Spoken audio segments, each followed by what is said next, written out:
The wealthy cowboy thought he was looking at a woman who had lost everything until he stepped inside the cabin hidden beyond the mountains. Snow hammered against the wooden walls as William Carter pushed open the cabin door, expecting to find a desperate woman barely surviving. Instead, he froze beside the fireplace, hearing the crackle of burning logs while his eyes moved across the shelves, tools, and hand-built furniture surrounding Clara Whitfield. The pregnant woman he laughed at had a secret waiting inside those walls, and he was about to discover why she never needed saving. Stay with us and uncover the story.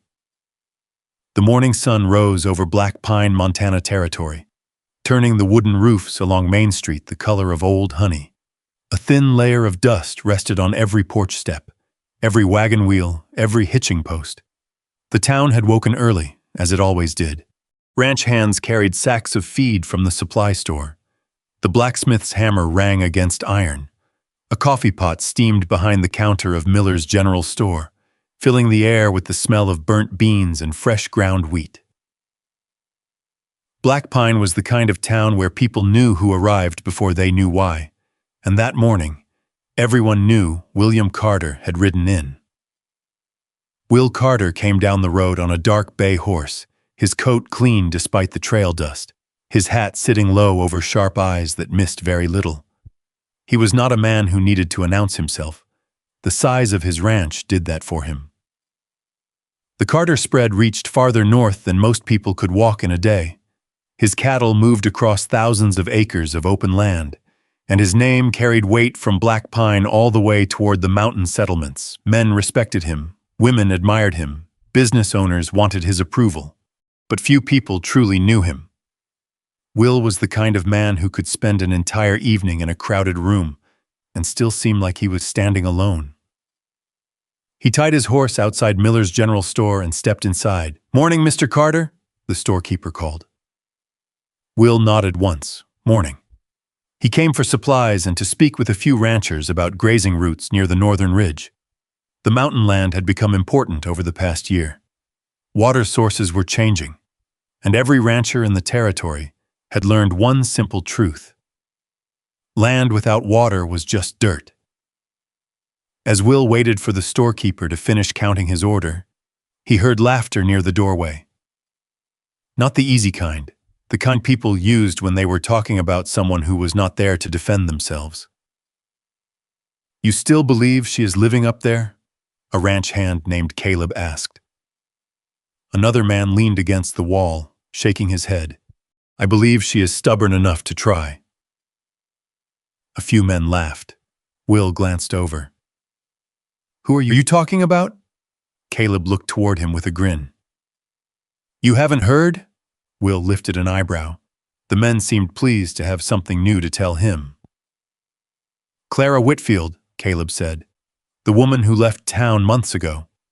The name meant little to Will. "What about her?" The older ranch hand rubbed his jaw.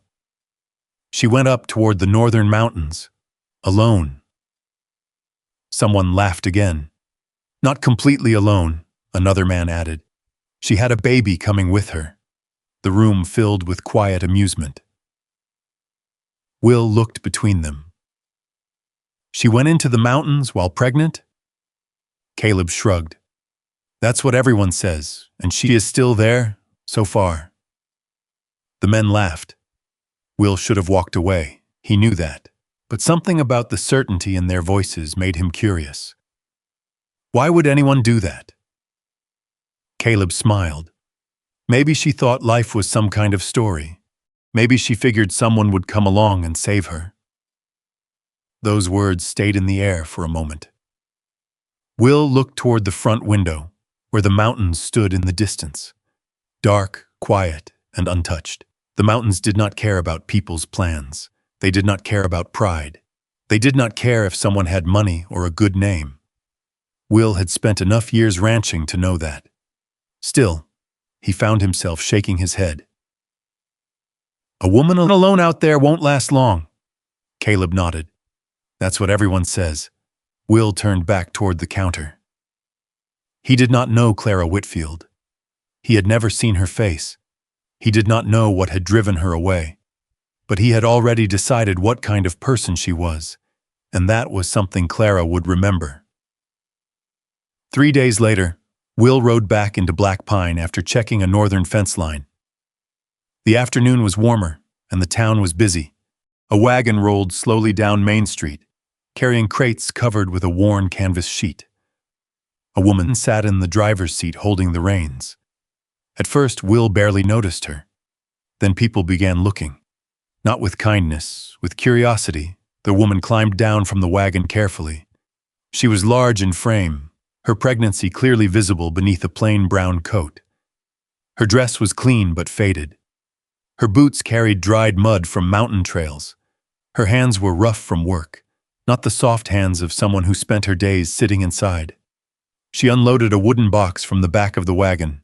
Inside were small handmade items, carved shelves, simple stools, wooden kitchen tools, things made by someone who knew how to use a saw and hammer.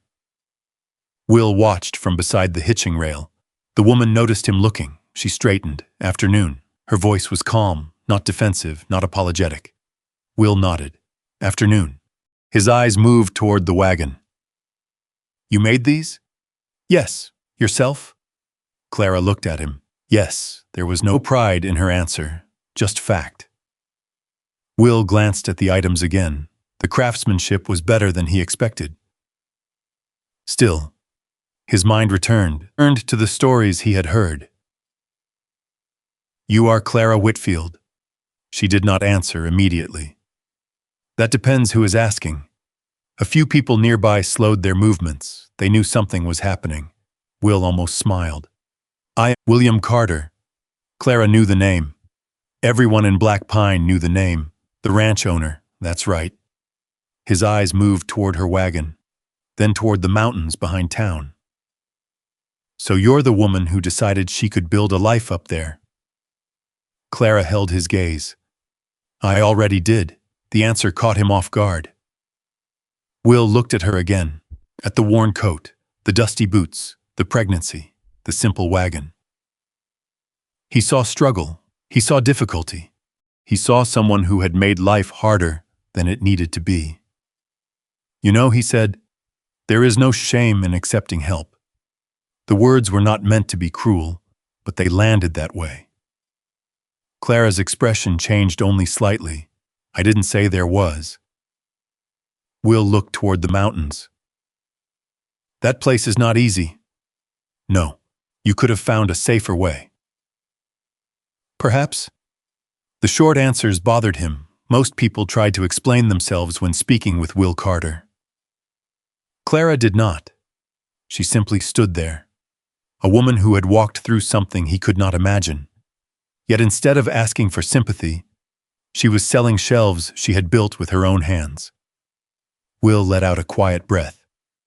I suppose if someone wants to prove a point badly enough, they will do almost anything. The people nearby became silent. Clara looked at him. Not angry, not embarrassed, just still. Then she picked up one of the wooden boxes and placed it carefully into the wagon. When she spoke, her voice was low. Some people laugh at what they would never have the courage to attempt. For a moment, even the street seemed quieter. The words were not an insult. They were not a challenge. They were simply the truth, as she knew it. Will had no answer. Clara climbed back onto the wagon. Before taking the reins, she looked once toward the mountains, not like someone looking at a place she escaped to, like someone looking at home. Then she guided the wagon forward. The wheels rolled over the dusty road, leaving 2 narrow lines behind her. Will watched until she disappeared beyond the corner. He told himself he was only curious, nothing more. But for the first time in years, William Carter found himself wondering about a person he had already judged. And somewhere beyond the northern ridge, hidden among the pines, stood a cabin that would soon force him to question everything he thought he knew. Will did not like that thought. Questions were inconvenient. Questions meant there was something he did not understand. And William Carter had built his entire life around understanding things before they became problems. The next morning, he rode out before sunrise. The Carter Ranch stretched across a wide valley west of Black Pine, where tall grass moved like waves beneath the Montana wind. The barns stood straight and solid. The fences were freshly repaired. The cattle moved calmly through the fields while ranch hands checked gates and water troughs. It was the kind of place most men dreamed of owning. Will had built it into something people talked about.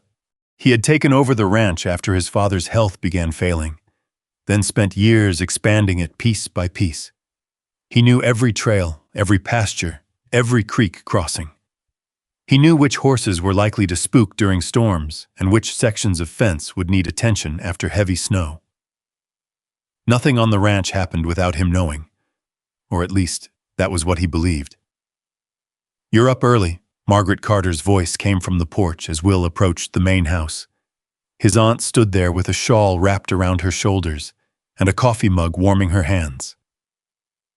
At 62, Margaret moved with the calm confidence of someone who had spent a lifetime watching people make mistakes and waiting for them to admit it. "I have work. You always have work." Will removed his gloves and stepped onto the porch. "That's how things get done." Margaret handed him a fresh cup of coffee. "Things get done. People don't." Will looked at her. She had a habit of saying things that sounded simple until he realized they were not. "I assume this is about Clara Whitfield." Margaret looked toward the mountains. "I didn't mention her." "You were about to." A small smile touched her face. "Maybe." Will took a drink of coffee. The morning air was cold enough that steam rose from the cup. Everyone in town talks about her like she did something foolish. "And what do you think?" Will leaned against the porch railing. "I think the mountains are not a place for someone who doesn't understand what they're facing." Margaret watched him carefully. "Do you know her?" "No." "Have you been to her cabin?" "No." "Then how do you know what she understands?" Will did not answer right away.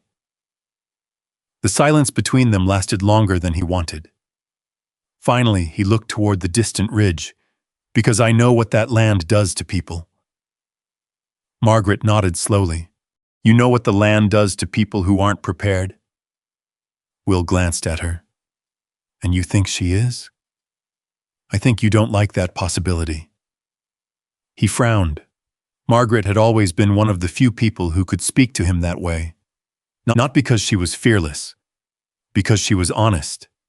She had lived through losing her husband, running a household alone, and watching Will turn himself into a man who never asked anyone for anything. She knew the difference between strength and stubbornness. Will sometimes forgot. "I saw her yesterday," he said. Margaret looked interested, but did not interrupt. She was in town selling things she made.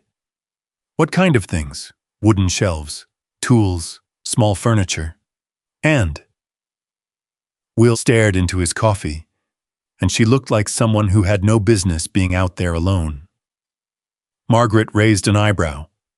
"Because she was pregnant." Will did not answer. That was answer enough. "William," he looked at her.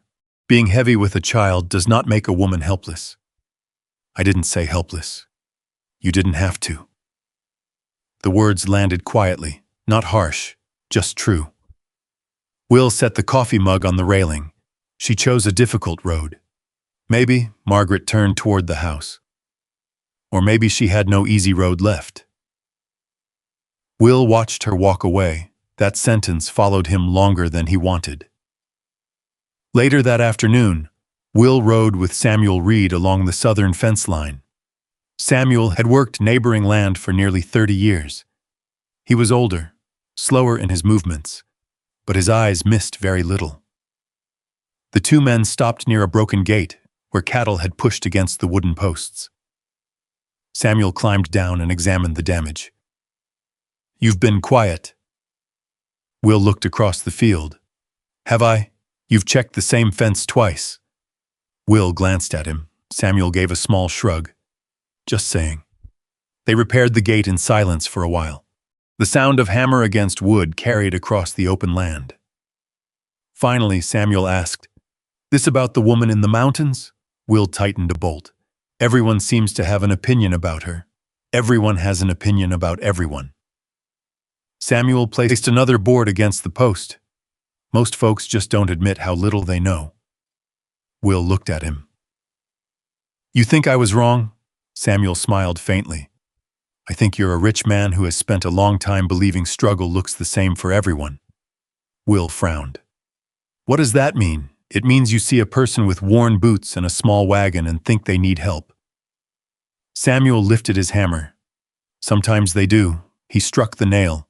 Sometimes they already figured out how to survive without it. The conversation ended there, but Will carried it with him. That evening, the Carter house was quiet. Too quiet.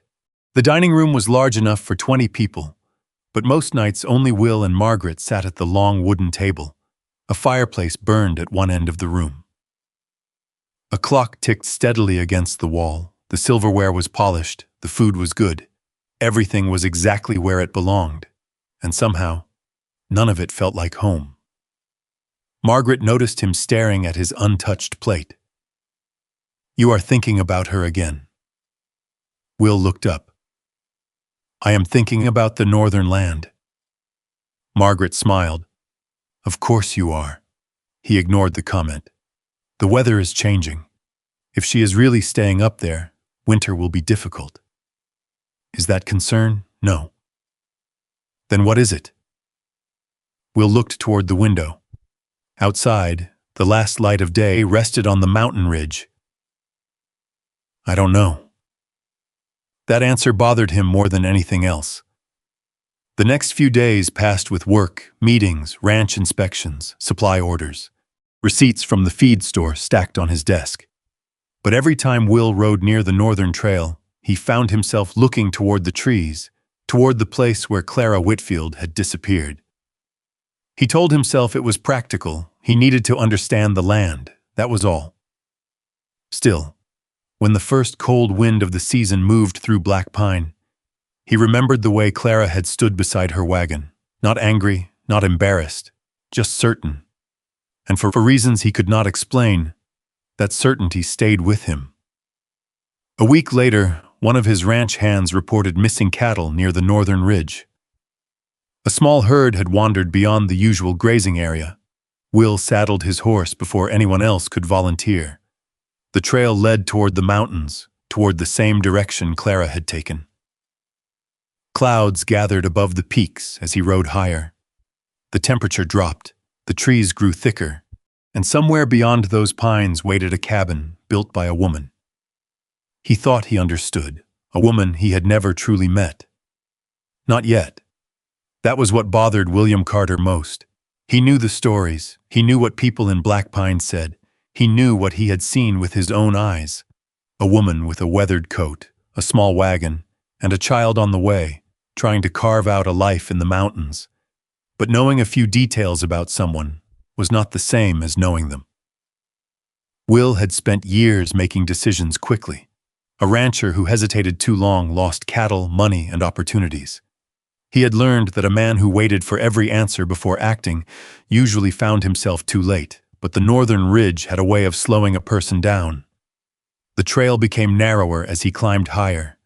The familiar open fields behind him disappeared, replaced by tall pines and rocky slopes covered with patches of old snow. His horse moved carefully beneath him. The wind had changed. Down in Black Pine, it was only a cold breeze. Up here, it cut through his coat and found every opening. Will pulled his gloves tighter around his hands and looked toward the darkening sky. The missing cattle should have been closer to the lower grazing fields. They had no reason to be this far north, unless something had spooked them. He followed the tracks until the trail nearly vanished beneath fresh snow. The mountains were quiet. Too quiet. Will had spent enough time outdoors to understand that silence could mean many things, sometimes peace, sometimes warning. He dismounted and checked the ground. The hoofprints continued farther into the trees. Stubborn animals, he muttered. He grabbed the reins and continued on foot. An hour passed. The clouds above grew heavier. The daylight faded faster than he expected. Will looked back toward the trail. He knew these mountains well enough to know when a decision was turning into a mistake. But before he could turn around, the first snow began falling. Not heavy at first, just small flakes drifting through the air. Then the wind picked up. Within minutes, the path behind him became difficult to see. Will cursed quietly. He had prepared for cold weather, but not for being caught this high up after sunset. He tightened his coat and kept moving. Finding shelter became more important than finding cattle. The trees blocked most of the wind, but they also made it harder to see. Then, through the falling snow, he noticed something. A faint glow. At first, he thought it was a trick of the storm.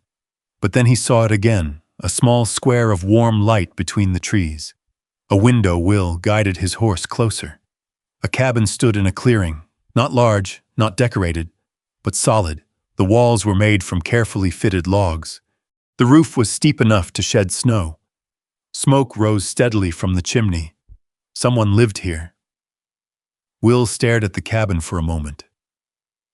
There were many small cabins scattered throughout Montana Territory, but something about this one caught his attention. It did not look temporary. It looked like someone had planned to stay. He tied his horse near the porch and walked toward the door. Before he knocked, he noticed something.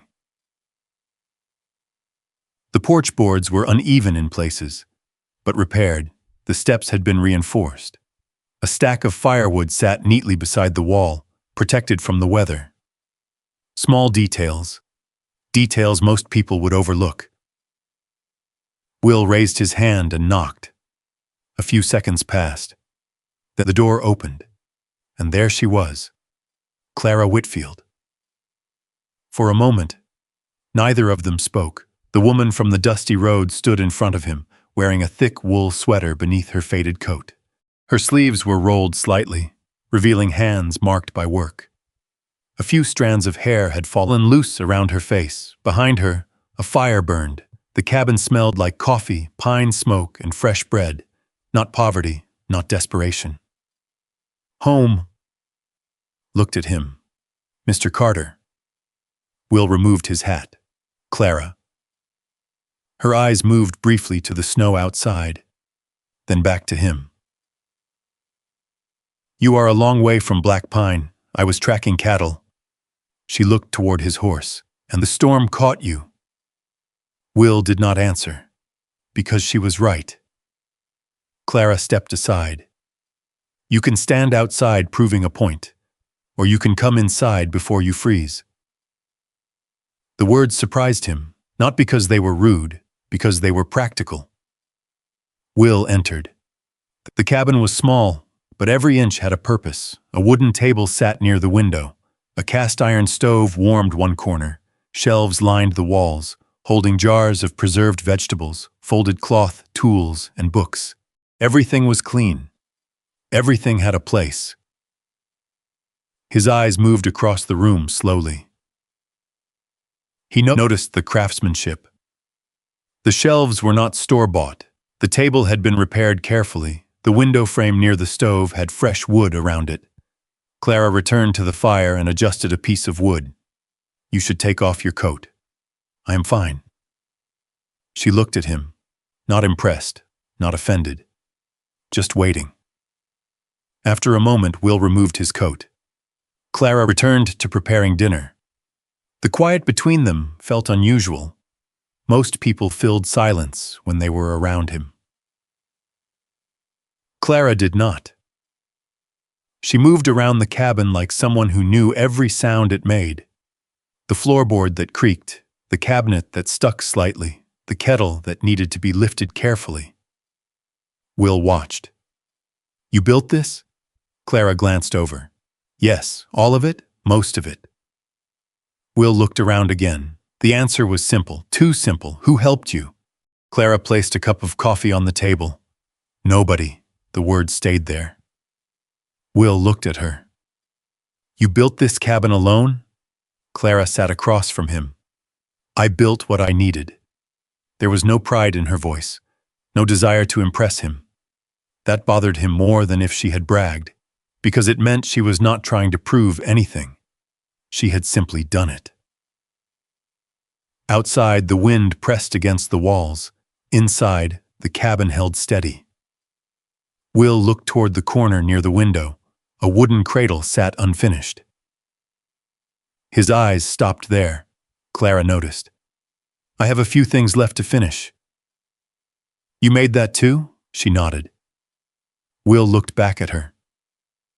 The woman he had seen in town was suddenly different, not because she had changed, because he had finally looked closer. "You really stayed here through winter?" Clara picked up her coffee. "Yes, by yourself." She paused, then nodded. Will looked down. He remembered his words from town. There is no shame in accepting help. At the time, he thought he was offering wisdom. Sitting in the cabin she built, those words felt different. A loud crack came from outside as a tree branch broke under the weight of snow. The cabin shook slightly. Will looked toward the door. Clara did not move. "You are not worried about the storm?" "Yes." She took a small sip of coffee. "The storm does what storms do." The answer was almost the same kind of thing his ranch hands would say. Simple, prepared, no panic. Will leaned back slightly. For the first time in a long while, he found himself sitting in someone else's home without feeling like the most capable person in the room. The fire burned lower. Snow continued falling. And as night settled over the mountains, William Carter began to understand something. The woman everyone in Black Pine laughed about was not waiting for someone to rescue her. She had already built the place where she planned to survive, and he had been wrong about her. William Carter sat quietly beside the small wooden table, while the storm continued to move across the mountains. The cabin walls held against the wind, the fire burned steady, and Clara Whitfield moved through the room with the calm rhythm of someone who had done the same tasks hundreds of times. She did not rush because he was there. She did not change the way she worked because a wealthy ranch owner was sitting at her table. That was the first thing Will noticed. Most people changed around him. They stood straighter. They chose their words carefully. They offered explanations before he even asked questions. Clara did none of that. She checked the kettle. She folded a clean cloth near the stove. She moved a stack of firewood closer to the hearth. Every movement had a reason. Will watched her place 2 bowls on the table. "Soup," she said. "I am not hungry." Clara looked at him, then she placed the spoon beside his bowl anyway. That usually means someone should eat. For a moment, Will almost smiled. Almost. He picked up the spoon. The meal was simple: potatoes, vegetables, little meat. Nothing fancy, but it was warm, and after hours in the cold, it felt better than anything served in the finest dining room in Black Pine. He noticed something as he ate. Clara did not watch him to see if he approved. She did not wait for a compliment. She simply ate her own meal. "That was unusual. You don't seem surprised to see me here." Clara looked up. "Should I be? Most people would be. You are lost in a snowstorm. I am not lost." A small pause. Clara looked toward the window where the snow covered the glass. "You're sitting at my table because of the storm." Will opened his mouth, then stopped, because she was right. Clara returned her attention to her food. The silence that followed was not uncomfortable. That surprised him. Will had spent years believing silence meant distance. In his house, silence meant empty rooms, cold dinners, a place where nobody asked how his day had been, because everyone assumed he had everything figured out. Here, silence felt different. It felt like someone was simply allowing him to exist. After dinner, Clara stood and gathered the bowls. Will reached for his. "I can help." She looked slightly surprised, then handed it to him. "Thank you." 2 simple words, nothing more. But Will noticed the way she said them, not like someone accepting charity, like someone accepting respect. Together, they cleaned the dishes. The storm outside grew stronger. By evening, the path back down the mountain was impossible. Clara prepared a place for him near the fire. "You can sleep there," Will looked at the small bed near the wall. And you? I have my room. He glanced toward the back corner, where a curtain separated a small sleeping area. The cabin had no extra space, no luxury, no unnecessary things. Everything existed because it served a purpose. You built this place knowing you would be alone. Clara folded a blanket. I built it knowing I needed a place where I could feel safe. The answer was quiet, but something about it made Will look at her more carefully, not with curiosity, with attention. He noticed things he had ignored before, the small scars on her fingers from work, the faint marks of sawdust still caught in the fabric of her sleeve, the way she moved carefully because of the child she carried, the way she never once acted as if those things made her less capable. Why did you leave Black Pine? The question came before he thought about whether he should ask. Clara stopped. For a moment, the only sound in the cabin was the wind. Then she placed the blanket down. Because staying meant letting other people decide what my life was worth. Will did not respond. Clara looked at the fire. I needed a place where I could wake up every morning and know that whatever happened next was because of my own choices. There was no anger in her voice. That caught him. If someone had treated him unfairly, he knew exactly how he would respond. He would fight. He would make sure everyone knew. Clara had simply walked away and built something new. The thought stayed with him. Later that night, Will woke to the sound of movement. For a moment, he reached for the knife near his coat out of habit. Then he stopped. It was only Clara. She stood near the window looking outside. You should be asleep. So should you. She gave him a small look. I live here. I know when the mountain sounds different. Will sat up. What does that mean? She nodded toward the window. The wind changed. He listened.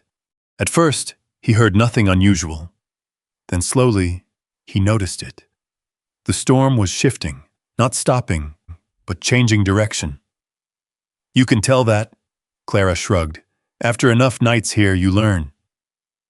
Will looked around the cabin. The answer was everywhere. The carefully stacked wood, the sealed windows, the stored food, the repaired tools. She had learned because she had needed to, not because someone taught her, not because someone was coming to help, because nobody was coming. The next morning arrived with pale sunlight filtering through the clouds. The storm had passed. The world outside was covered in white. Will stepped onto the porch and looked around. Near the side of the cabin was a small fenced area where Clara had protected young plants from the cold. Beyond that sat a stack of cut lumber. Beside the shed were tools arranged neatly on a wooden rack. Everything had been built by hand. Everything had a story.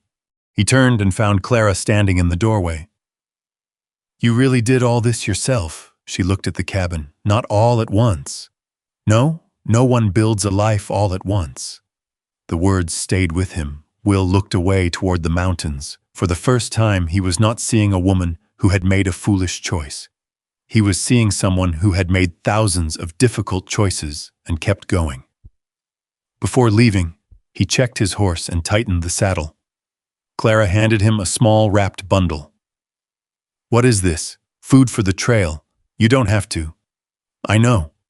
He looked at her. She gave the same answer he had heard before. Not because she had to, because she chose to. Will took the bundle. Thank you. Clara nodded. He placed one foot in the stirrup, then paused.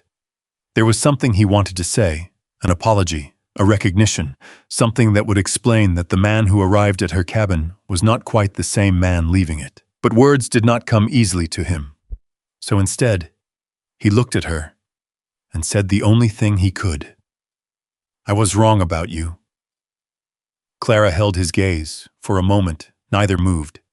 Then she nodded. I know, not harsh, not proud, just honest. Will rode away from the cabin as the morning sun climbed over the mountains. Behind him, Clara returned inside. She had not changed her life because William Carter finally understood her. She had built it long before he arrived. But as Will followed the trail back toward Black Pine, he carried something he had not expected to find in the mountains. Not a solution, not an answer, a question. And for William Carter, that was something new. He carried it with him all the way back to Black Pine. Not a question about cattle, not about land, not about weather or business. A question about a woman. As he rode down from the mountains, the small bundle of food Clara had given him rested inside his saddlebag. He had eaten better meals at his own ranch. He had sat at tables covered with expensive dishes and polished silver. But he could not remember the last time someone had offered him something without wanting something in return. That bothered him. By the time Will reached the Carter ranch, the sun had already started dropping behind the western hills. The ranch hands were closing the main gates. Horses were being led into the stable.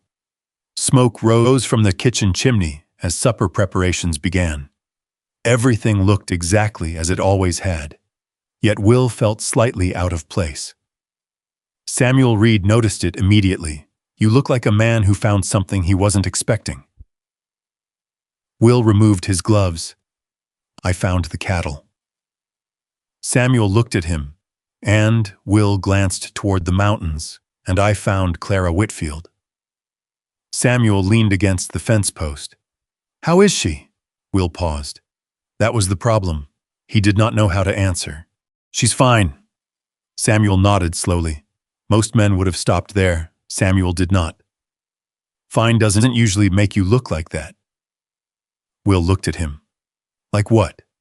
"Like you're trying to decide whether you were wrong about something." The words landed harder than Will expected. He turned toward the barn. "Storm's coming again next week." Samuel watched him walk away. That wasn't an answer. Will did not respond, but he knew it was. The next morning, Will sat in his office reviewing ranch reports. The room was large, with shelves full of ledgers and maps. A heavy wooden desk sat beneath the window overlooking the main pasture. Usually, numbers calmed him. Numbers did not lie, they did not gossip, they did not judge. But that morning, he found himself staring at the same page for several minutes. A shipment receipt from the feed supplier sat beside a land map. His eyes kept drifting toward the northern section, the mountains, Clara's cabin. The land around it had always been considered difficult, too far from town, too rocky, too much trouble. But during his time there, Will had noticed something. The cabin was not placed randomly. Clara had chosen that spot, and Clara Whitfield did not strike him as someone who made careless choices. He pulled out the northern survey papers. The old maps were worn around the edges. Years of handling had softened the corners. He traced the lines with his finger. Then he stopped. The water markings, a small underground spring system, ran beneath the northern ridge.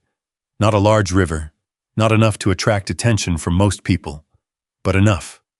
Enough to provide steady water, enough to change the value of their land. Will sat back. The realization settled slowly. Clara had not built her cabin in an empty corner of the wilderness. She had built it on land that most people had overlooked, a place with something valuable beneath it. That afternoon, Will rode into Black Pine. He stopped at the general store and bought a few supplies, nothing unusual. A new set of gloves, some coffee, a small box of nails. While he waited, he heard voices near the doorway. "Didn't think you'd come back." Will turned. The man standing there was dressed better than most people in town. Clean coat, polished boots, a confident smile. Henry Caldwell. Will recognized the name before the introduction. Land investor, businessman, the kind of man who could smile while making someone else uncomfortable.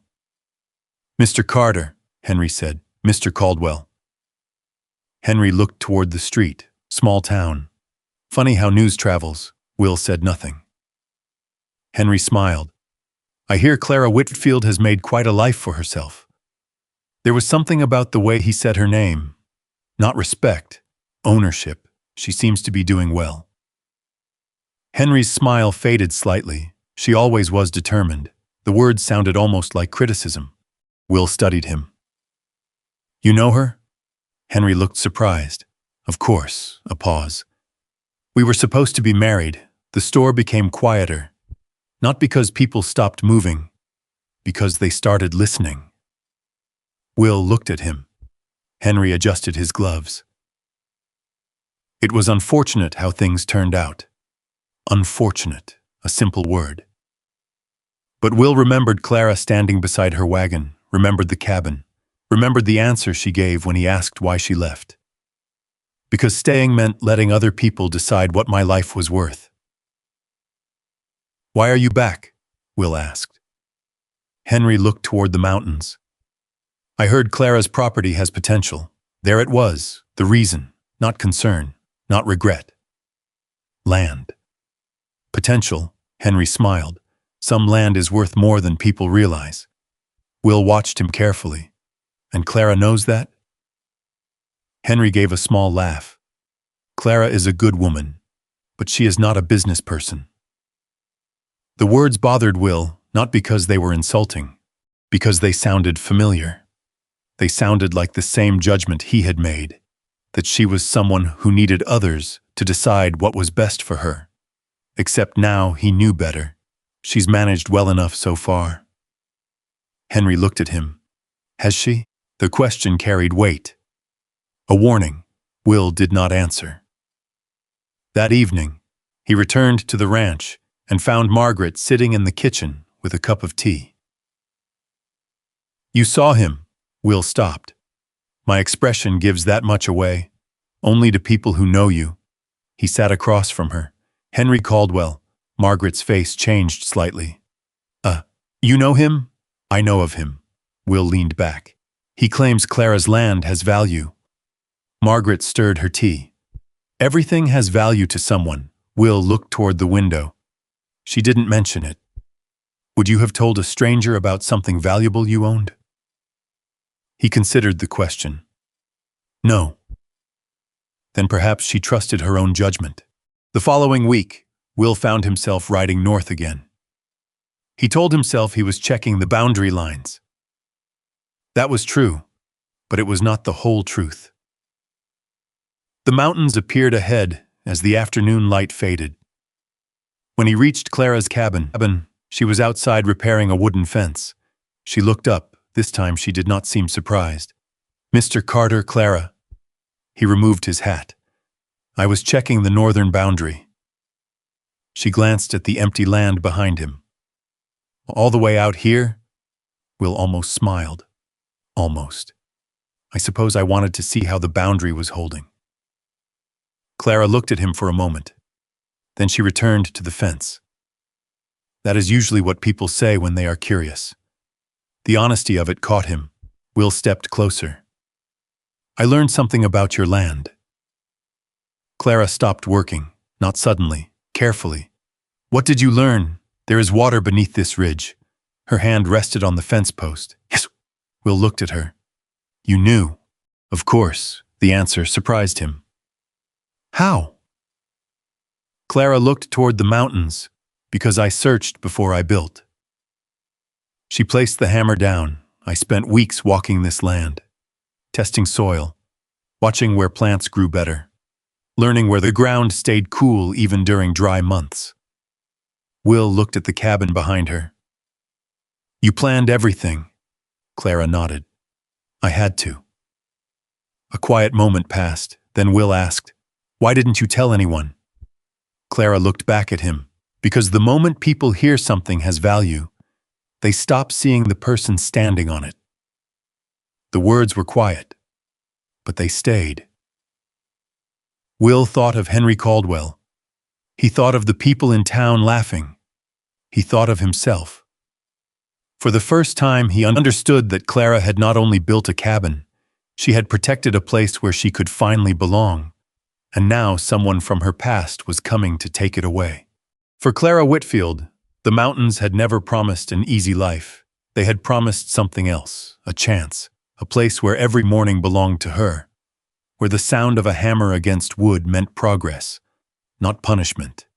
The walls around her were built by her own hands and could not be taken away by someone else's decision but Clara knew better than most that a person could build something strong and still have someone come looking for a way to tear it down.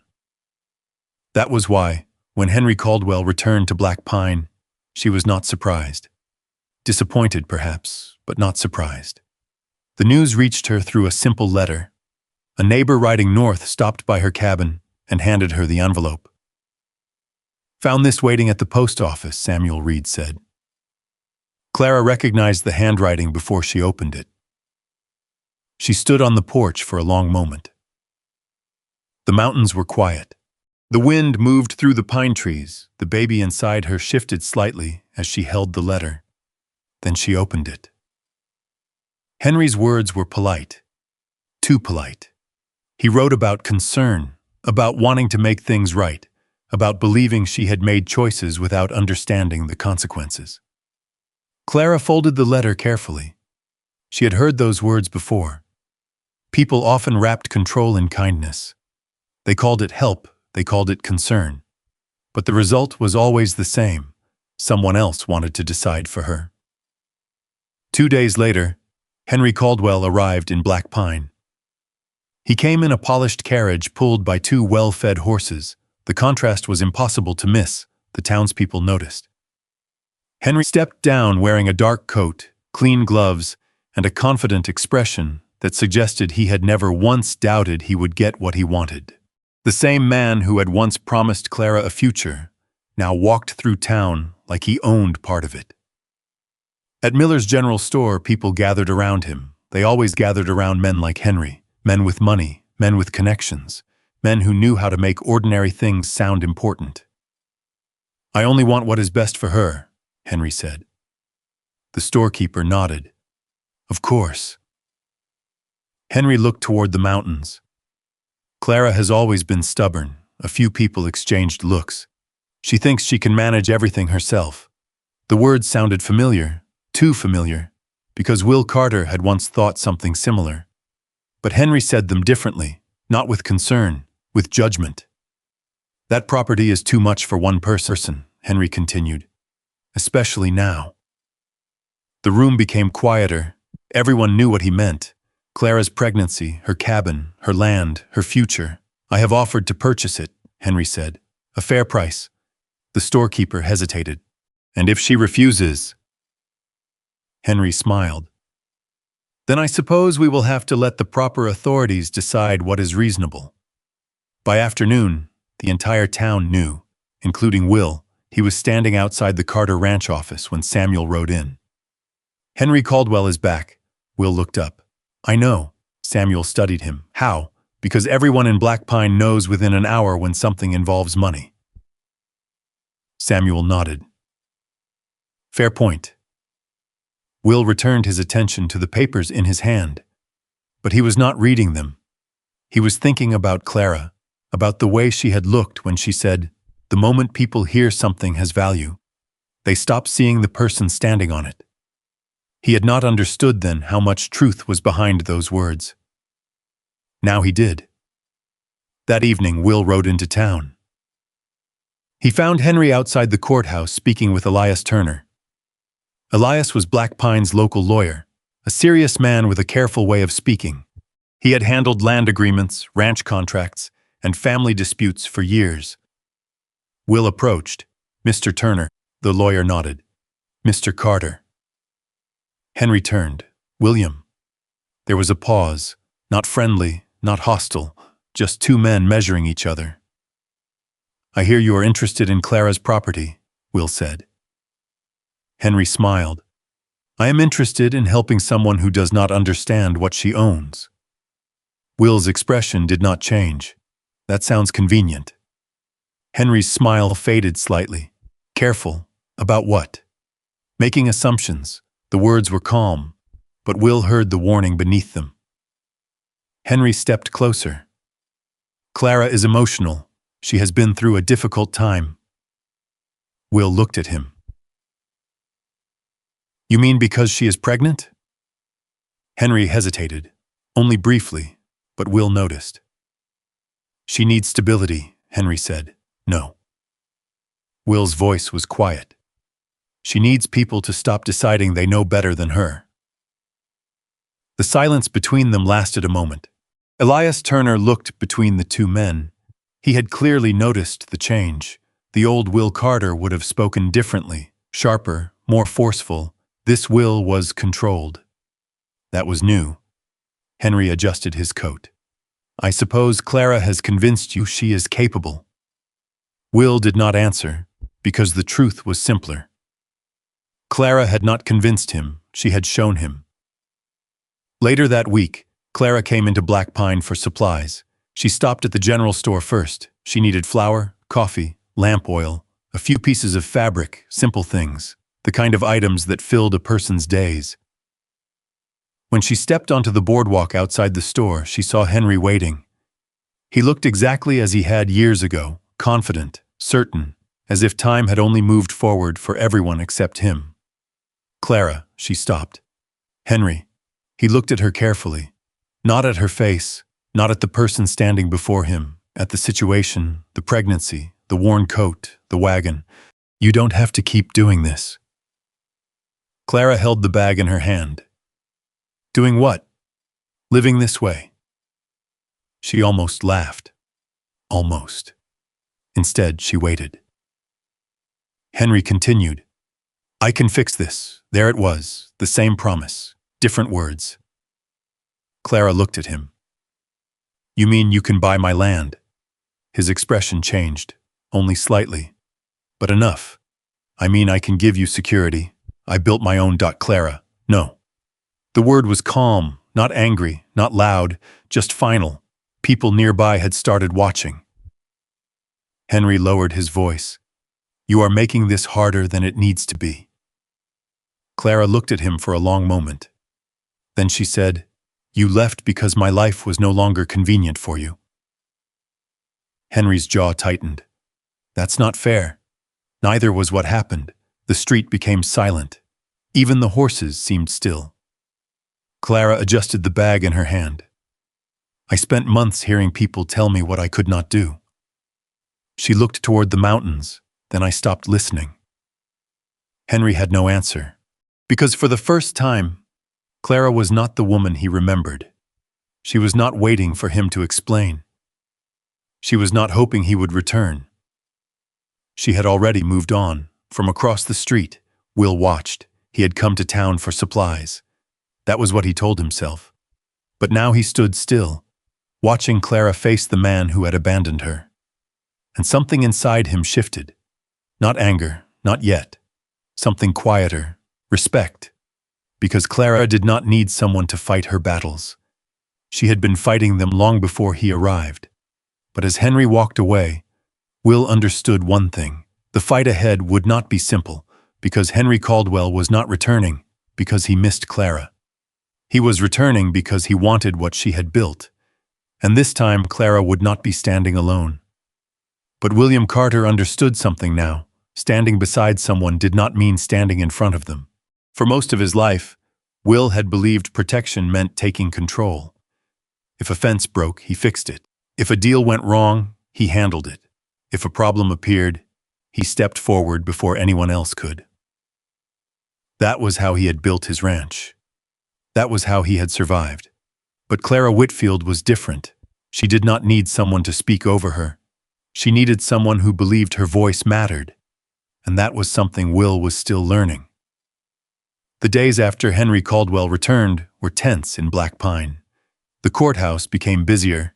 People stopped by the general store and lowered their voices when Clara's name came up.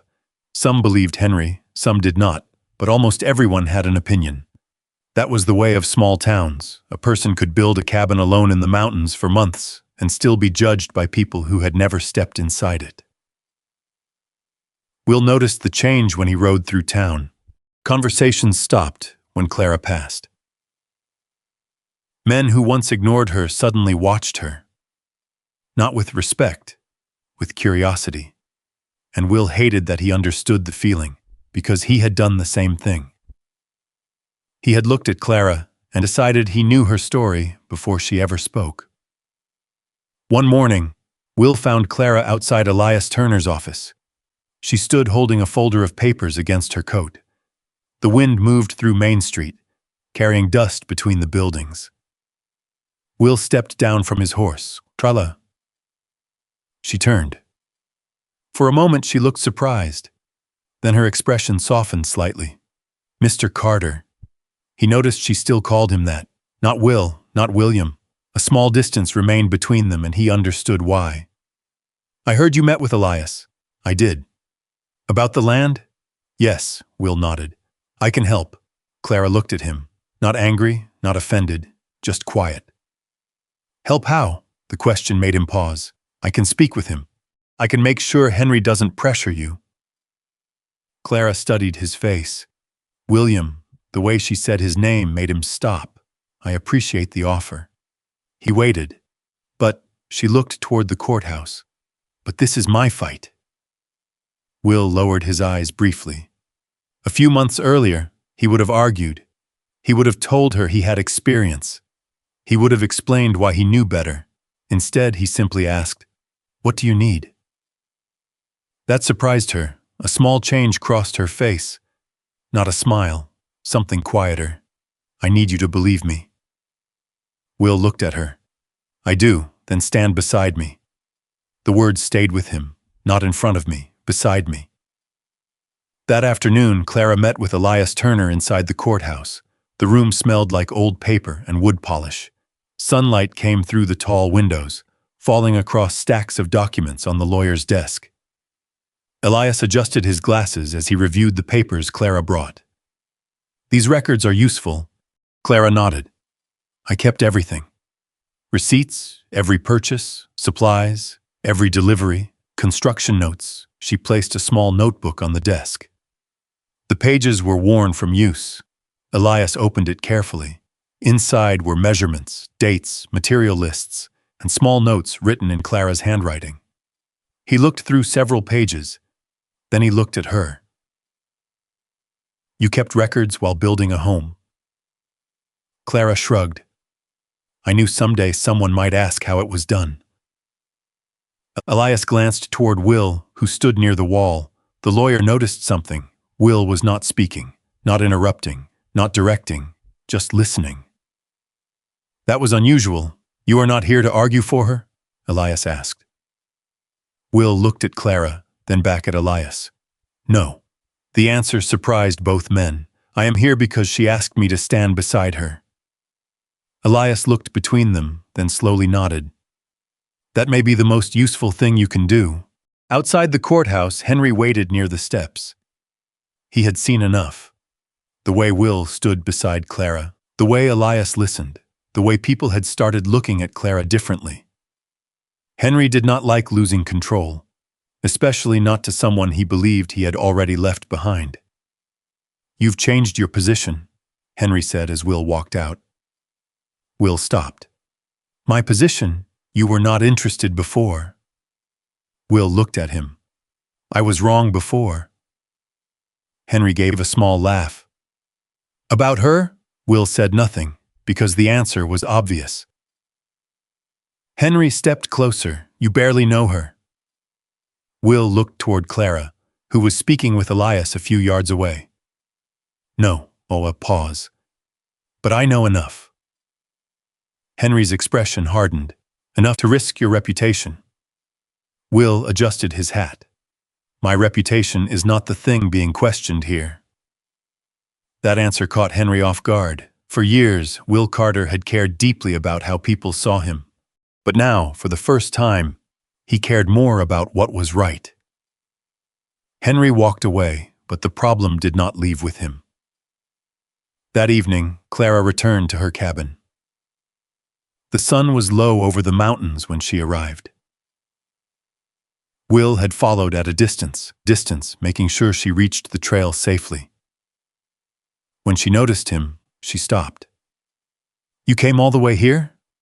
I wanted to make sure the road was clear. Clara looked at him. You always have a reason. Will almost smiled. Maybe. She opened the cabin door. Coffee? It was a simple question, but Will noticed something. The first time he had entered this cabin, he had been a stranger caught in a storm. Now he stood there, because she invited him. The difference mattered. Inside, the cabin was warm, the same table, the same shelves, the same handmade cradle near the window. But something felt different. Not the room, the people inside it. Clara poured 2 cups of coffee. They sat quietly. For a while, neither spoke. Then Will said, "I owe you an apology." Clara looked up. "For what?" "For laughing." A long silence followed. Outside, wind moved through the trees. "You did not know me," Clara said. "No." He looked down at the coffee cup in his hands. "But I judged you anyway." Clara did not rush to forgive him.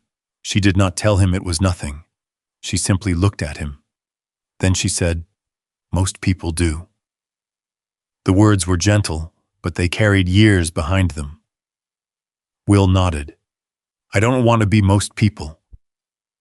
For a moment, Clara said nothing. Then she looked away toward the window.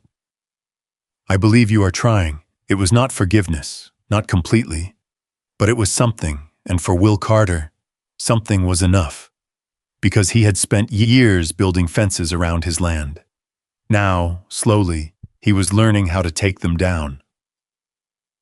And somewhere beyond Black Pine, Henry Caldwell was preparing his next move, because a man like Henry did not walk away from something valuable just because someone told him no. For several days, the Carter Ranch felt different. Nothing looked different. The gates still opened at sunrise, the cattle still moved through the fields, the ranch hands still repaired fences, cleaned stalls, and carried supplies from the storage sheds. But beneath the ordinary rhythm of ranch life, something had changed. People were watching, waiting, wondering what would happen next. Will noticed it every time he rode into town. Conversations lowered when he entered a room. Men who had once joked about Clara now spoke more carefully. Not because everyone had changed, because people had started paying attention. And Will knew attention could be dangerous, especially when it came from people who only cared about what they could gain. One morning, Samuel Reed found him checking the northern pasture. "You look like you haven't slept." Will tightened the leather strap around a fence post. "I slept." Samuel looked at him. "That's not what I said." Will gave him a brief glance. Samuel had known him too long to be fooled. "You are thinking about Caldwell." Will did not deny it. "He is looking for a way around Clara. Most men like him do." Samuel leaned against the fence. "The question is, what you plan to do?" Will looked across the field. For a long moment, he said nothing.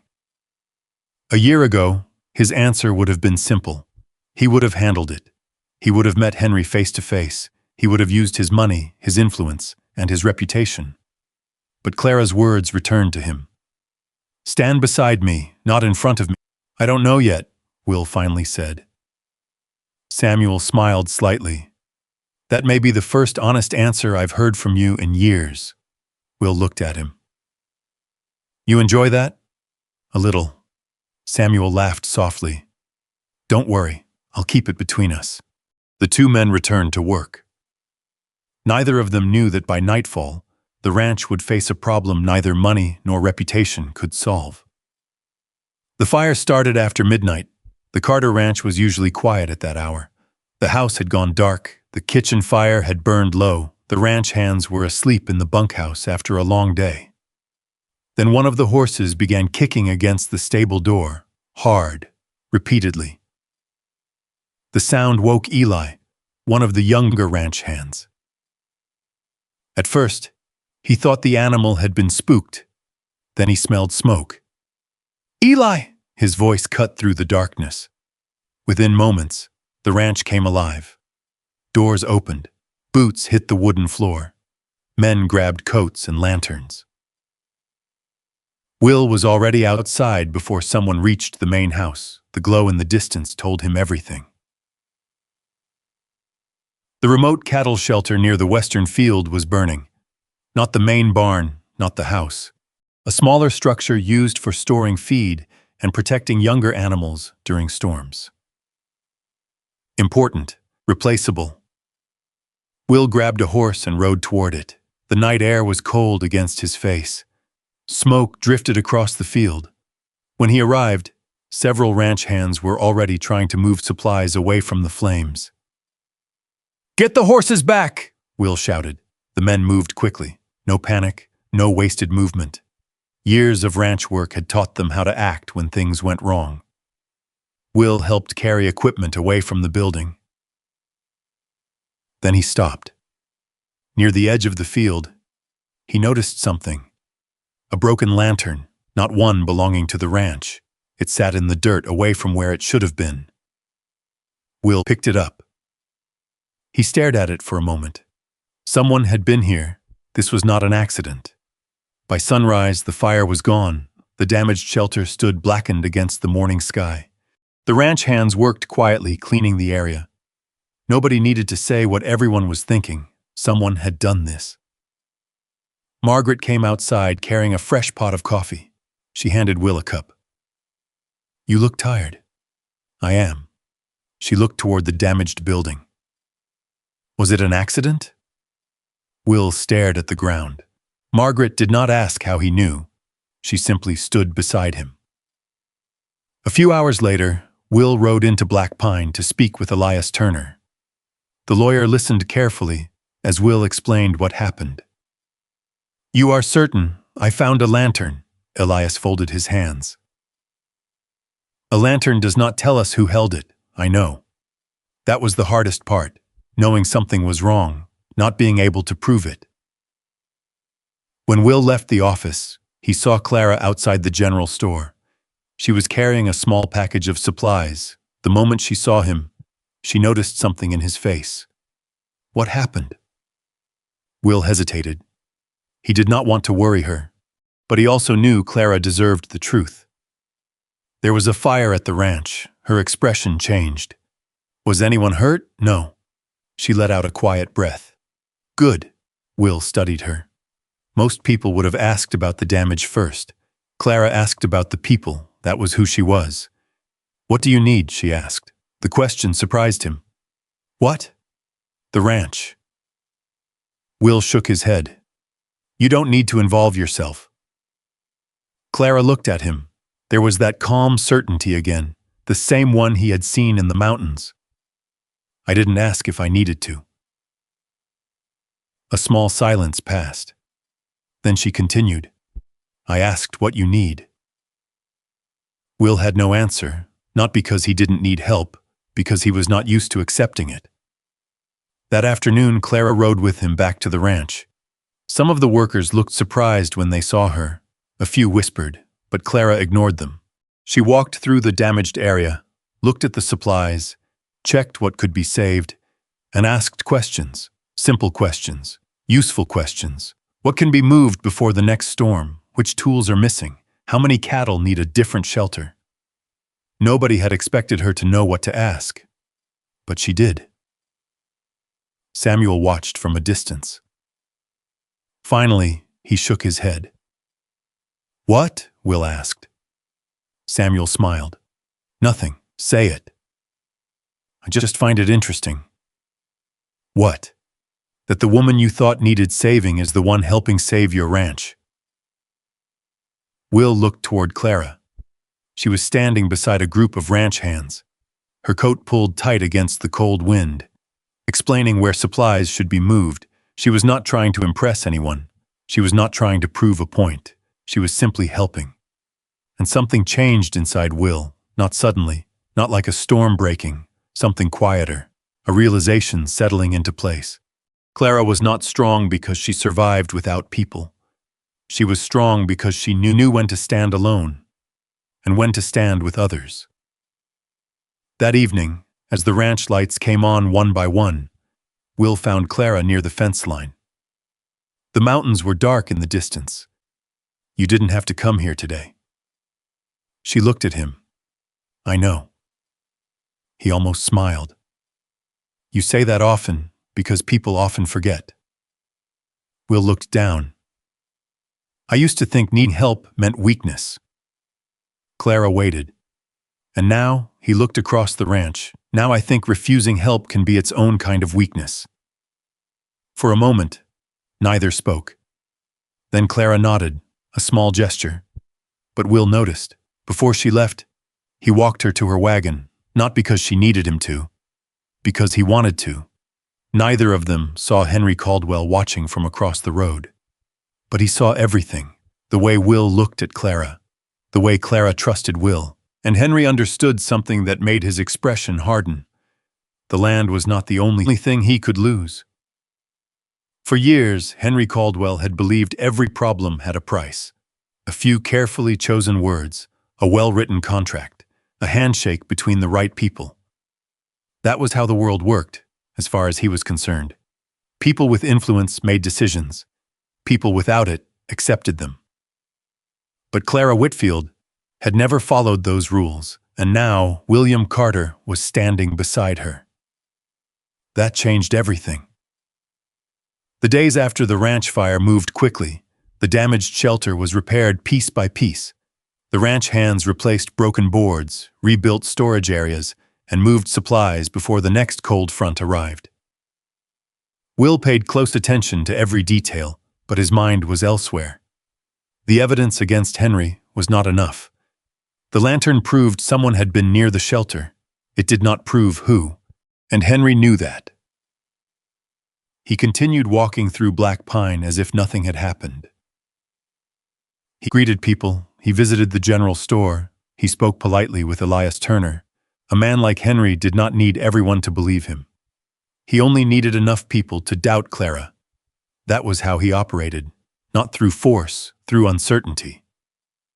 One morning, Elias Turner sent word to both Clara and Will the hearing would take place at the courthouse. He was officially challenging Clara's ownership of the northern property. When Clara received the notice, she simply folded it and placed it beside her coffee cup. Will was there when she read it. "You are not worried," she looked at him. "I am prepared." The answer reminded him of the cabin.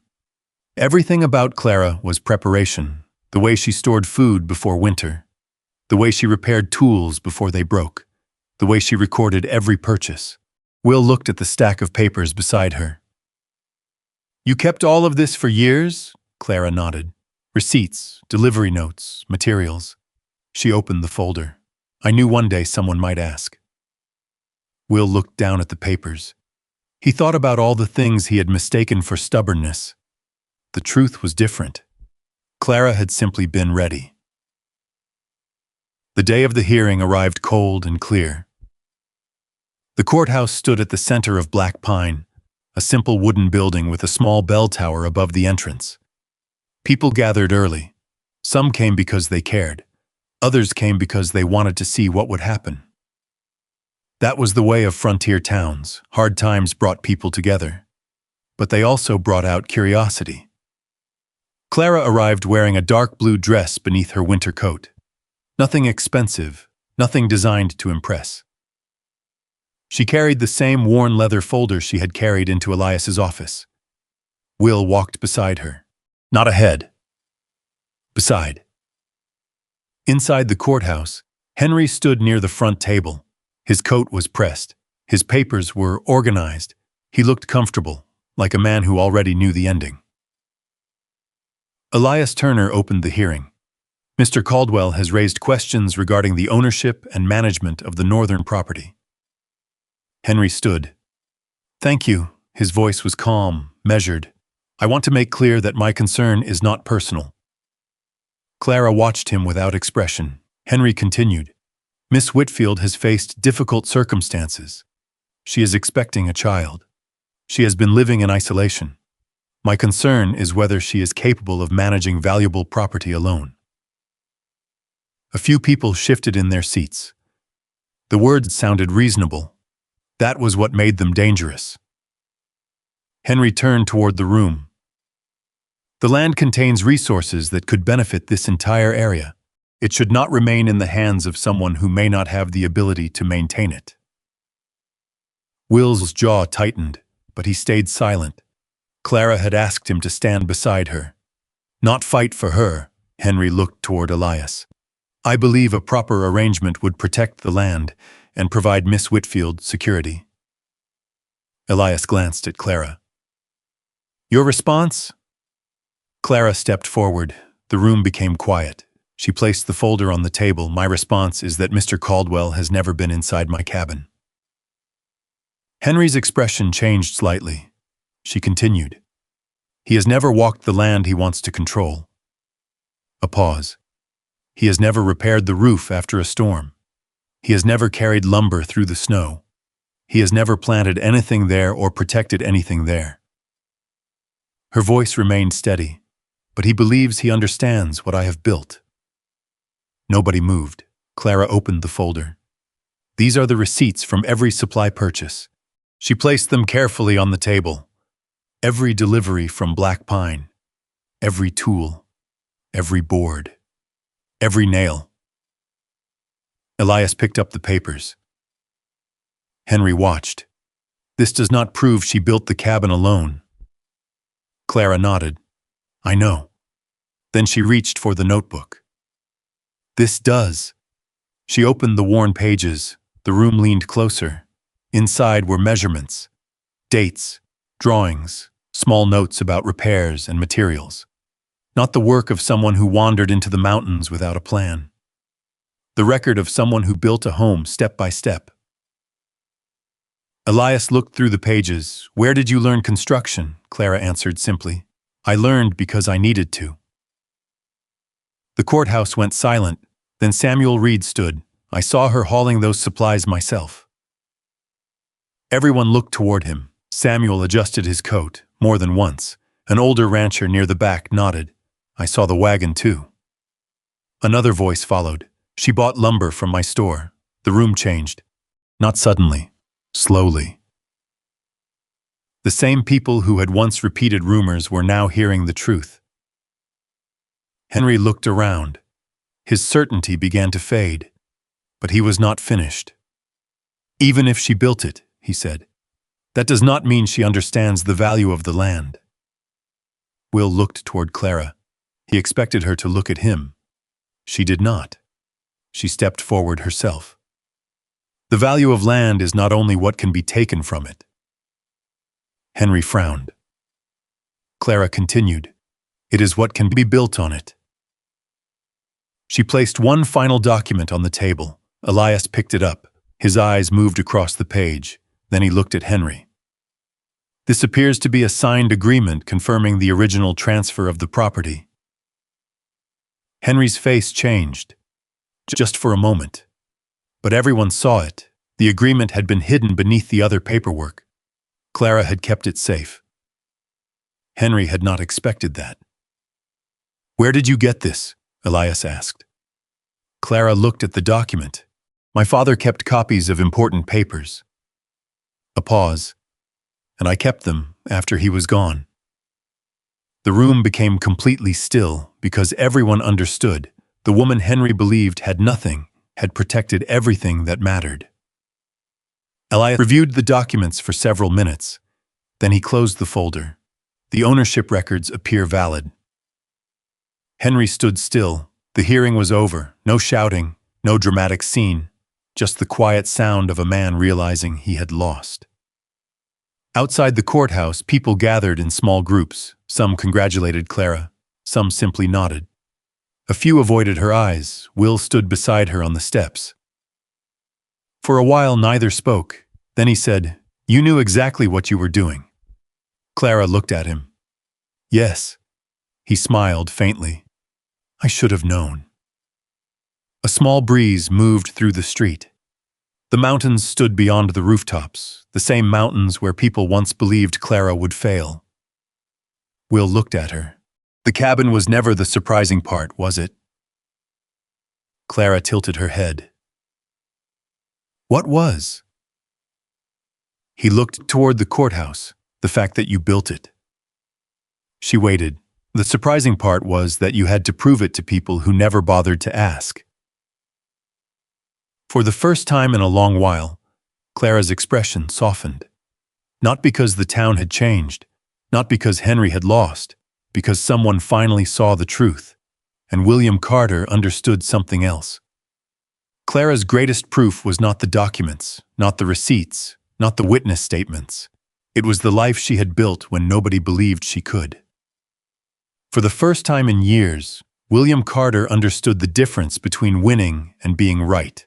The courthouse decision had been clear. The land belonged to Clara Whitfield. Henry Caldwell left Black Pine before sunset that same day. No angry words, no final argument.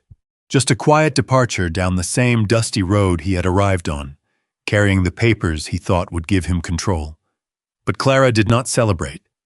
That was what surprised Will most. He expected relief. He expected satisfaction. He expected the woman who had spent months defending herself to finally allow herself a moment of victory. Instead, she went home. Back to the mountains. Back to the cabin, the place where the entire fight had started. Will understood, because the cabin was never just property. It was the one place where nobody had been able to tell Clara who she was.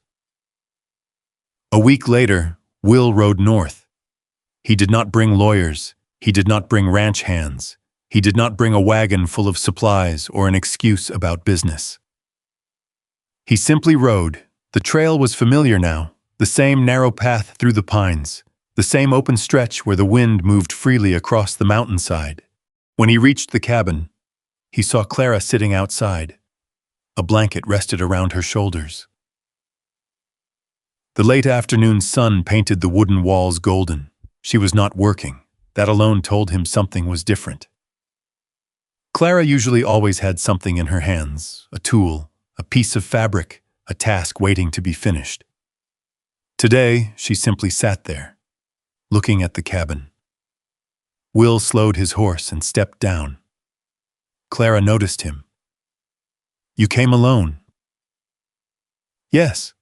She looked toward the trail behind him. "No papers? No business?" He shook his head. "No business." For a moment, neither spoke. Then Clara nodded toward the empty chair beside her. Will sat. The mountain air was cool, the kind of quiet that did not need to be filled. For several minutes, they watched the sun move lower behind the trees. Finally, Will spoke. "I thought you would be happier." Clara looked at him. "I am, but you don't look like it." A small pause, then she looked down at her hands. "The fight is over." Will waited. And sometimes when something you've been carrying for a long time is finally gone.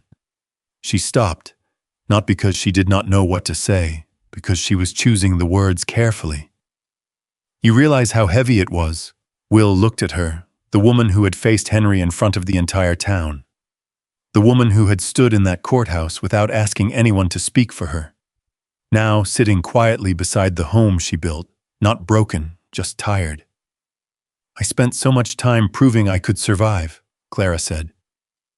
Her fingers moved along the edge of the blanket. "I forgot what it felt like to simply live." Will looked toward the cabin, the same cabin that had changed everything. "I used to think strength meant never needing anyone." Clara glanced at him. "And now?" Will took a slow breath. "Ow, I think maybe strength is knowing who you can trust."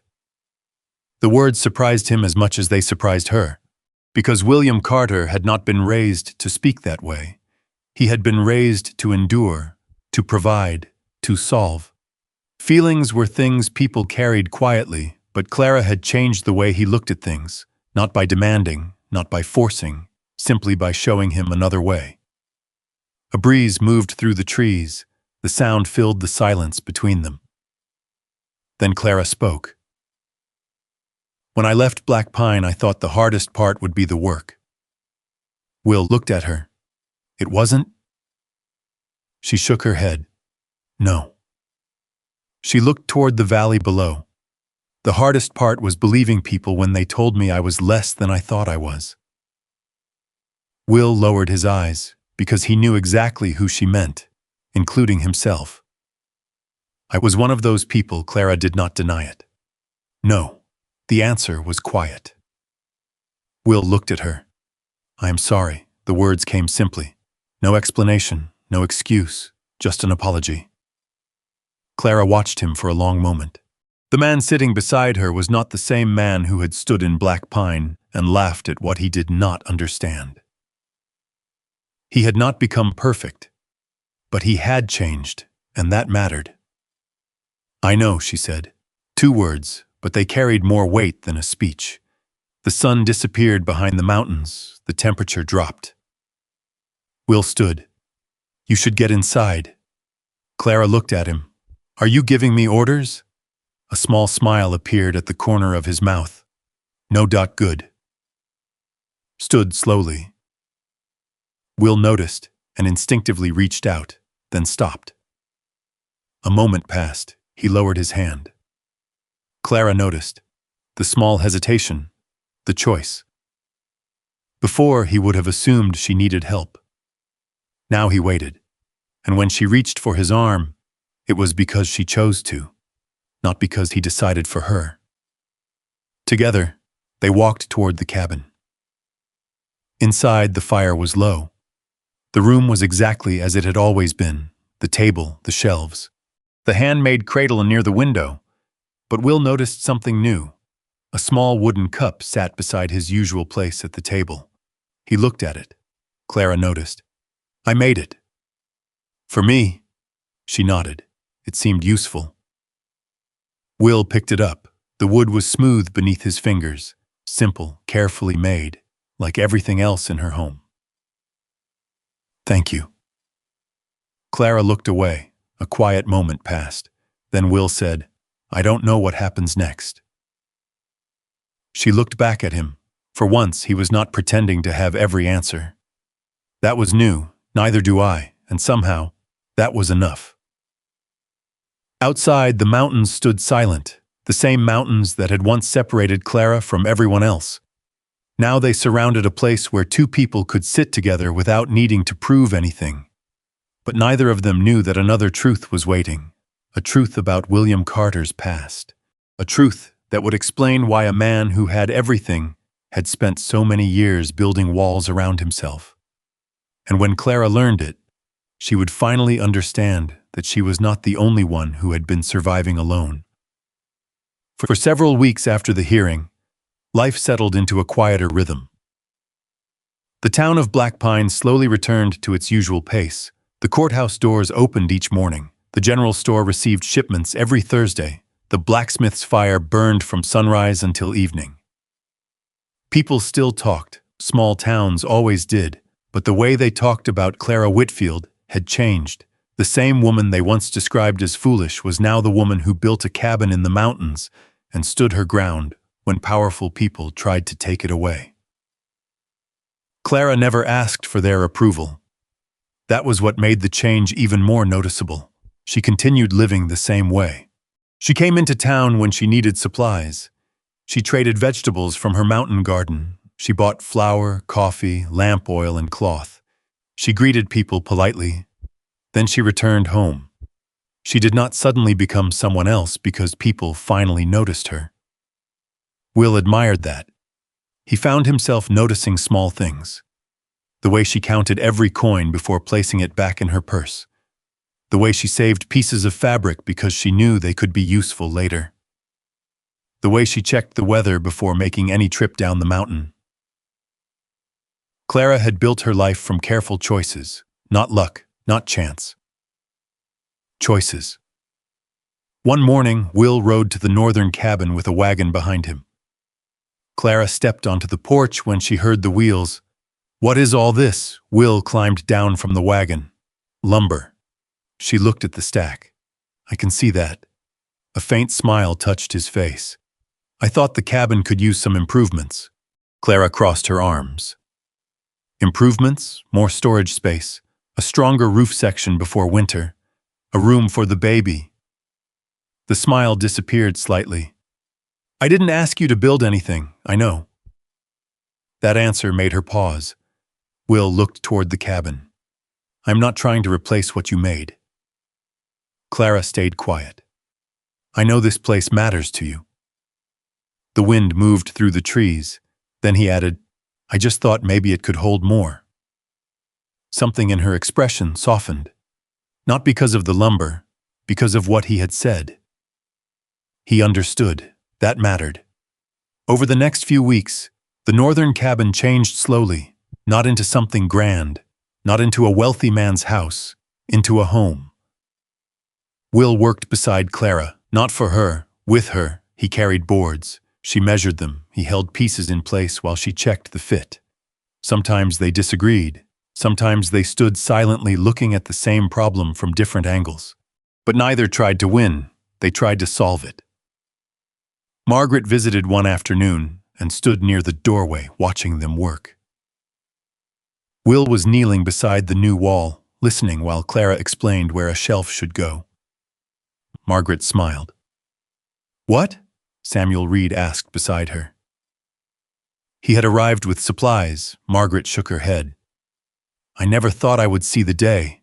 Samuel looked toward Will. "What day?" "The day William Carter would ask someone else how something should be done." Samuel laughed quietly. "That is worth remembering." Inside the cabin, Will heard them. He looked toward the door. "Are you two talking about me?" Margaret smiled. "Only the things you need to hear." Will shook his head, but he was smiling. Something Clara noticed. She had not seen that expression often. The man from Black Pine had always looked like he was carrying something heavy. Now sometimes, he forgot to carry it. Winter arrived slowly. The mountains turned white, the roads became harder, the ranch continued, the cabin continued, and then, one cold morning before sunrise, Clara woke with the feeling that the time had come. Will was outside checking the horses when Margaret noticed his face change after seeing him run toward the house. "Is everything all right?" He stopped. For once, William Carter looked completely unsure. "The baby." Margaret immediately moved. "Go get the doctor." The next hours passed quickly. The clinic in Black Pine was small, but prepared. Dr. Harrison kept the room warm and quiet. Will waited outside. He had faced storms, lost cattle, business disputes, hard winters. None of those moments felt like this. He walked back and forth near the waiting room window. Margaret sat nearby. "William," he stopped. "Sit down. I am fine." She looked at him. "You have walked the same path across that floor 12 times. He looked down, then finally sat. The old wooden chair creaked beneath him. After a long while, the doctor opened the door. A tired smile appeared. "Mother and child are doing well." Will closed his eyes for a moment. A breath left him. Not relief exactly, something deeper, something he could not name. When he entered the room, Clara was resting. The baby slept nearby. Will approached slowly. He had no words prepared, no speech, no perfect thing to say, so he simply stood beside her. Clara looked at him. "You look more nervous than when you faced Henry." A small laugh escaped him. "I was." She smiled. That was enough. He looked down at the child, then back at Clara. "Thank you." Her expression changed slightly. "For what?" Will looked around the room, at the child, at the woman who had built a home before anyone believed she could. "For letting me be part of this." Clara did not answer immediately. She simply reached for his hand. A small gesture, but one that said everything. Later that spring, people in Black Pine noticed something different about the Carter Ranch. William Carter was still respected, still successful, still the man who owned one of the largest ranches in the territory. But he was no longer the man who stood apart from everyone else. He listened more, he laughed more. He came into town carrying supplies for Clara's cabin and stayed to talk with people he once barely noticed. Margaret saw the change, Samuel saw it, even Elias Turner saw it. But Clara saw something more. She saw the man beneath the reputation, the man who had spent years believing he had to carry everything alone. And she understood him because she had done the same. They had both built walls, only now they were learning how to build doors. Years later, people would still tell the story of the wealthy cowboy and the woman who built a cabin alone in the mountains. But the part that mattered most was not how Clara survived. Everyone already knew she was strong. The part that mattered was how two people who believed they had to face the world alone discovered that strength did not disappear when someone stood beside them. It grew. And at the edge of the Montana mountains, beneath the same trees that had once witnessed Clara's lonely beginning, a new chapter of their lives quietly began. Years passed. The world around Black Pine changed little by little. New families arrived. Old buildings were repaired. Children who once played in the dirt streets grew tall enough to work beside their parents, but some stories stayed. Especially the ones people told when the evening light settled over the mountains and the day's work was finally done. They told the story of William Carter, the wealthy rancher who once believed he had everything a man could need: the land, the cattle, the respect, the name. Then they told the story of Clara Whitfield, the woman who arrived in town carrying little more than a wagon, a few tools, and a determination most people failed to see, the woman who disappeared into the mountains, the woman who built a cabin with her own hands, and the woman who changed the way a proud cowboy looked at the world. Years after that first meeting on the dusty road, the Carter Ranch had grown, not because Will chased more land, not because he wanted a larger name. It grew because two people had learned how to build something together. The northern cabin still stood. The original walls remained exactly where Clara had placed them. Will refused to replace them. They were built by you, he would say. They stay. The added rooms around the cabin were larger, warmer, more comfortable. But everyone who visited knew the oldest part mattered most. The first table Clara made still sat near the window. The same shelves she built when she lived alone still held jars, books, and small household items. The marks left by her tools remained visible in the wood, not imperfections, memories. On a quiet summer morning, a group of travelers stopped near Black Pine asking for directions toward the Carter Ranch. An older man at the diner pointed toward the northern trail. "You looking for William Carter?" One traveler nodded. "We heard he owns one of the finest ranches in the territory." The older man smiled. "He does." Then he took a sip of coffee. "But that isn't the best thing about him." The travelers looked curious. The man leaned back. Years ago, Will Carter thought strength meant never needing anyone. He looked toward the mountains. Then he met Clara Whitfield. The travelers exchanged looks. "Who is she?" The old man smiled. "That depends who you ask." He glanced around the diner. "Some will tell you she is the woman who built a cabin alone." A pause. "Some will tell you she is the woman who saved a ranch." Another pause. "But those who know her will tell you she is the woman who taught a proud man how to listen." Far away from the diner, Clara stood outside the cabin. The morning's air was cool. The mountains carried the smell of pine and fresh earth. She watched her children playing near the fence line, while Will checked the horses nearby. The sight still surprised her sometimes, not because she doubted it, because there was a time when she could not imagine it. A home, a family, a person who stayed. Will walked toward her carrying 2 cups of coffee. He handed one to her. "You were quiet." Clara looked at him. "I was thinking. That usually means trouble."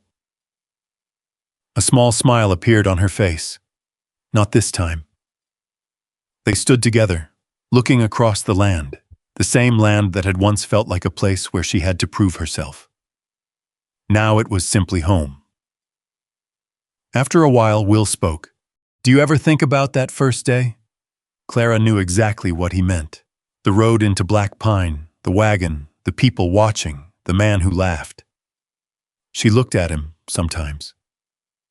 Will lowered his eyes slightly. "I still remember what I thought." "Did you think?" He smiled faintly. "That you were someone who needed saving." Clara raised an eyebrow.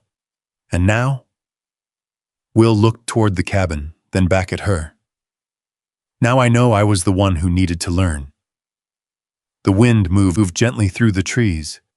Neither of them spoke for a while. They did not need to. That was one of the things they had learned together. Silence did not always mean loneliness. Sometimes silence meant peace. Sometimes it meant two people standing beside each other without needing to explain why. Later that afternoon, Will rode into town for supplies. At the general store, a young ranch hand asked him a question. "Mr. Carter, can I ask something?" Will looked up. "Depends." The young man smiled. "Why did you choose Clara?" The question was innocent, but it carried echoes of the past. Years ago, people had asked the same question with judgment. Now they asked because they wanted to understand. Will looked out the window. Across the street, Clara was speaking with Margaret. She was older now. The years had softened some things and strengthened others. But the same calm remained in her eyes. The same woman who had stood beside her wagon years before was still there. Will looked back at the young man. "I didn't choose her because she needed me." The young man listened. "I chose her because she showed me something I didn't understand." "What was that?" Will thought about the mountains, the cabin, the storm, the courthouse, the quiet moments. The strongest people are not always the ones everyone notices first. He paused. Sometimes they are the ones building something quietly while everyone else is busy judging them. The young man nodded slowly. Will finished paying for the supplies, then he walked outside. Clara was waiting near the wagon. She looked at him. "You gave another speech?" Will shook his head. "No." "Good," she smiled. "I prefer when you keep them short." He laughed, a real laugh, the kind people in Black Pine once believed he did not know how to make. Together, they climbed into the wagon and started back toward the ranch. The road stretched ahead. Dust rose behind them. The mountains stood in the distance, and there, between the ranch and the cabin, between the life Clara built alone and the life they built together, was the truth neither of them had understood at the beginning. People had looked at Clara and seen what she lacked. They saw the worn clothes, the lonely road, the difficult circumstances. They never saw the strength already there. And Will Carter had been no different.